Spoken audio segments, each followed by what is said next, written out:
بیوی بول رہی ہے جو علم کے اندر ہے، دربار میں آئی اور آنے کے بعد اس نے ایک فصیح بڑی خطبہ دیا اور خطبہ شروع ہوا بسم اللہ الرحمن الرحیم. بھائی ظاہر ہے کہ مجھے پورا خطبہ تو نہیں سنانا، چند جملے عرض کرنے آپ کی خدمت میں. بسم اللہ الرحمن الرحیم. الحمد علامہ انعما والشکر علامہ الہما. حمد و شکر ہے اس اللہ کا، اس اللہ کی حمد ہے، اس اللہ کا شکر ہے کہ نعمت نبوت کے لیے اور نعمت وحی کے لیے ہمارے گھرانے کو منتخب کیا، کسی اور گھر کو منتخب نہیں کیا.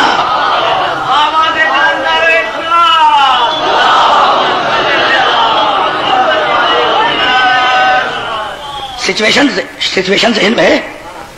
باغ کا مقدمہ دربار میں لے کے آئی ہے بیوی اور خطبہ دے رہی ہے کہ حمد ہے اس خدا کی جس نے نعمت وحی کے لیے اور نعمت ہدایت کے لیے ہمارے گھر کو منتخب کیا، کسی اور گھر کو منتخب نہیں کیا. یہ کہہ کے پیغمبر کے فضائل بیان کیے. پیغمبر کے فضائل بیان کرنے کے بعد ہدایت کے شرائط بیان کیے. ہدایت کے شرائط بیان کرنے کے بعد دستور و قانون کی بنیادیں رکھی. دستور و قانون کی بنیادیں رکھنے کے بعد قرآن کے فضائل بیان کیے. قرآن کے فضائل بیان کرنے کے بعد جاہلیت کے حالات بیان کیے کہ تم ایسے تھے، تم ایسے تھے، تم ایسے تھے. میرے باپ نے آگے بدل دیا. تم اونٹنی کا پیشاب پینے والے، تم اونٹنی کی مینگنی کھانے والے، میرے باپ نے تمہیں انسان بنایا. اور کسی کی مجال نہ ہوئی یہ کہنے کی کہ بی بی تم یہ کیا کہہ رہی ہو.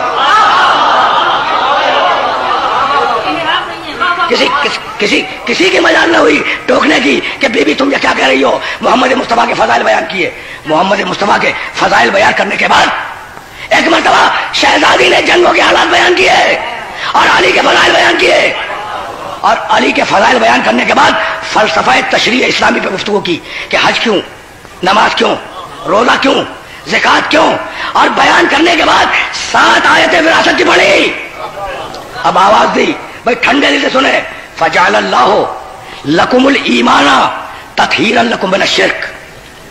بی بی بول رہی ہے اور بھرا ہوا دربار ہے. بھائی میں آپ کی توجہات خصوصیت سے اس منزل پہ مبذول کرانا چاہ رہا ہوں. بی بی جب آئی ہے نا تو ام ایمن کے شانے پہ ہاتھ رکھ کے آئی ہے. ام ایمن کون ہے؟ کنیز. اچھا کس کی کنیز؟ رسول کی کنیز. رسول کے انتقال کے بعد وراثت میں شہزادی کو ملی ہے. اس جملے کو ذہن میں محفوظ رکھیے گا. ام ایمن رسول اسلام کی کنیز ہے. رسول اسلام کے انتقال کے بعد وراثت میں شہزادی کو منتقل ہوئی. تو ام ایمن کے کندھے پہ ہاتھ رکھ کے آئی اور خطبہ دیا فجعل اللہ لکم الایمان تطہیرا لکم من الشرک. اللہ نے ایمان کو تم پر اس لیے واجب کیا کہ تمہارے دلوں کو شرک سے طاہر کر دے. والصلاۃ تنزیہا لکم عن الکبر. اور نماز کو اس لیے واجب کیا کہ تمہارے دماغوں سے تکبر کی ہوا نکل جائے.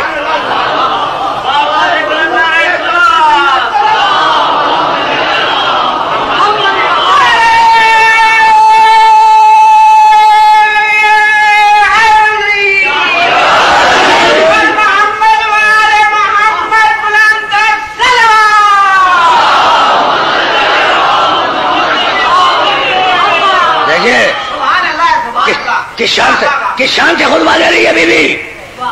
والصلاۃ تطہیرا عن الکبر. نماز کو اس لیے واجب کیا کہ تمہارے دماغوں سے تکبر کی ہوا نکل جائے. والصوم تثبیتا للاخلاص. اور روزے کو اس لیے واجب کیا کہ پتہ چل جائے کہ امر الہی کی اطاعت میں کون مخلص ہے کون مخلص نہیں ہے.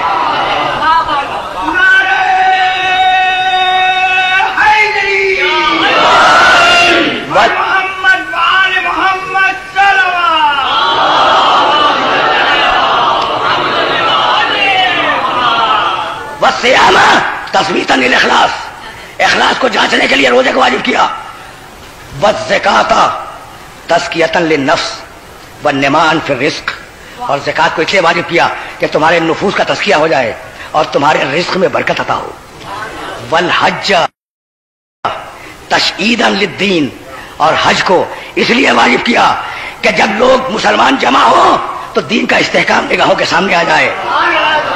شہزادی بول رہی ہے والعدل تنسیقا للقلوب. اور عدل کو اس لیے لازم کیا معاشرے میں کہ دلوں میں محبتیں پیدا ہو جائیں. اگر کہیں نفرتیں نظر آئے سمجھو کہ معاشرے میں عدل نہیں ہے. والعدل تنسیقا للقلوب. عدل کو اس لیے واجب کیا پروردگار نے کہ معاشرے میں محبتیں پیدا ہو جائیں. وطاعتنا نظاما للملہ. اور ہماری اطاعت کو اس لیے واجب کیا کہ امت میں ایک نظام پیدا ہو جائے. وامامتنا امانا من الفرقہ. اور ہماری امامت کو اس لیے واجب کیا کہ تمہارے اختلافات ختم ہو جائیں. بھائی اس جملے پہ رک رہا ہوں میں. شہزادی بھرے دربار میں کہہ رہی ہے کہ اللہ نے ہماری امامت کو واجب کیا. بھرے دربار میں، بھائی دربار کی سچویشن ذہن میں ہے، صورتحال. بھرے دربار میں شہزادی کہہ رہی ہے کہ اللہ نے ہماری امامت کو واجب کیا، ہماری امامت کو واجب کیا. اور بھرے دربار میں کسی کی مجال یہ نہ ہوئی کہ شہزادی کو ٹوک کے کہتا کہ بی بی امام تو ہم بنا چکے ہیں.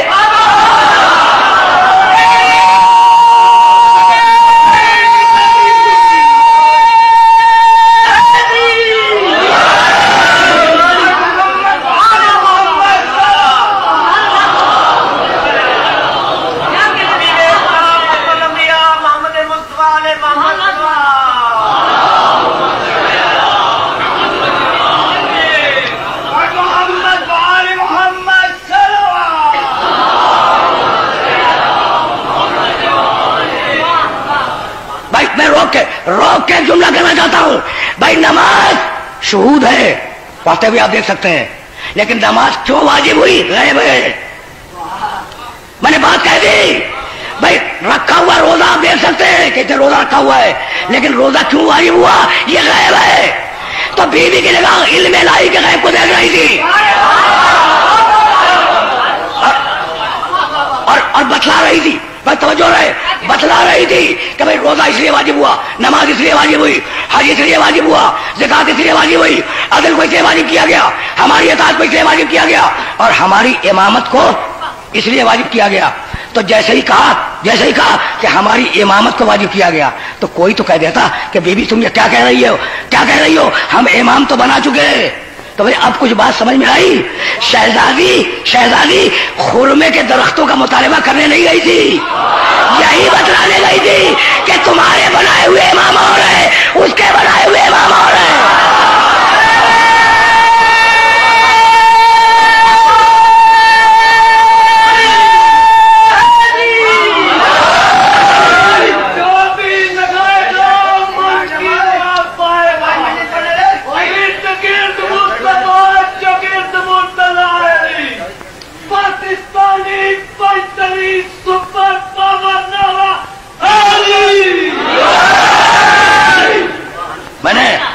میں نے اپنے محترم سننے والوں کو بہت زحمت دی، لیکن بات کو آگے لے جانا ہے.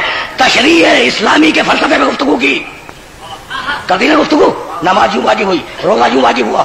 اور جب سب کہہ چکی تو ایک مرتبہ، بھائی توجہ رہے، ایک مرتبہ 7 آیتیں پڑھی وراثت کی جو قرآن میں ہے. للذکر مثل حظ الانثیین یرثنی ویرث من آل یعقوب. آیتوں پہ آیتیں پڑھ رہی ہیں، اور جب 7 آیتیں پڑھ لی وراثت کی تو حاکم کو مخاطب کر کے کہا کہ بھائی یہ کون سا فلسفہ ہے؟ اترث اباک ولا ارث ابی. تجھے تیرے باپ کی وراثت مل جائے، مجھے میرے باپ کی وراثت مل جائے.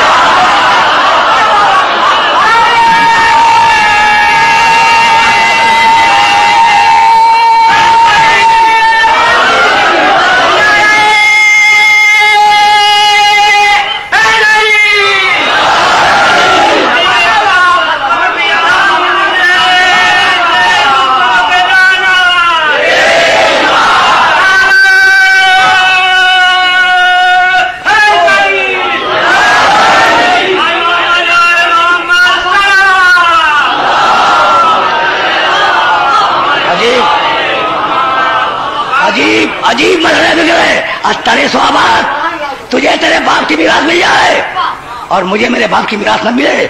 حکومت نے کہا کہ بی بی ہم کیا کریں، آپ ہی کے باپ کی روایت ہے، مشہور ہے نا، روایت بہت مشہور ہے کہ نحنو معاشر الانبیاء لا نرث ولا نورث. ہم نبی لوگ کہیں جانا ہے